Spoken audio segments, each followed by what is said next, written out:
Hi. Over the years, we must have an idea of what mental illness must look like. You may assume that someone diagnosed with depression must be sad all the time or must be crying in some corner, or that someone with anxiety would be like a cat who would be jittery and nervous all the time. The truth is that there is no one face of mental illness. The reality is that 1 in 4 people would have had mental illness at any point of time. Now, as a psychologist, I often look at something called as vulnerability factors. What would make you as a person more likely to have mental ill health or mental health problems? The first factor would be a history of mental health problems in the family, maybe your parents, siblings, cousins, uncles and aunts.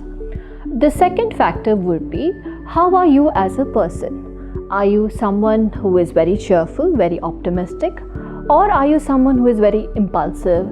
You are a perfectionist, you get stressed out quite easily. And when you're stressed, you do not know how to put yourself together and proceed on with the things that you have to do in life. The other factors I would also look at, the number of stresses that you have. Are you struggling at work? Are there problems at home? Are you struggling with how you look at yourself? So both in combination of family history, the past struggles that you have had, you as a person, and the number of stresses that you have had put together would make you more likely to have mental health problems. The tricky thing about having a mental illness is that once you have mental health problems, your brain would become all the more sensitive to any stresses that you have. What do I mean by this? The brain changes its networks in the system that it has. It also changes a lot of chemical neurotransmitter messages that would be involved in how you see the world, how you understand the world, and how you respond to it.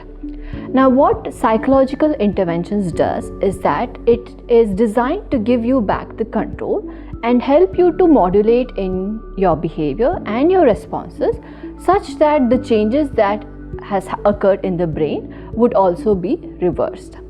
The earlier you come for any kind of professional help or any kind of mental health interventions, the greater your chance are at recovery, the faster that you would recover.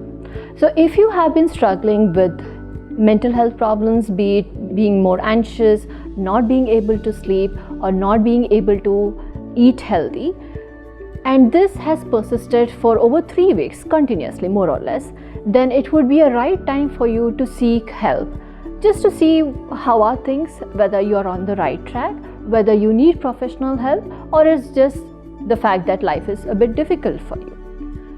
So get help, reach out for professional help before things get all the more difficult for you.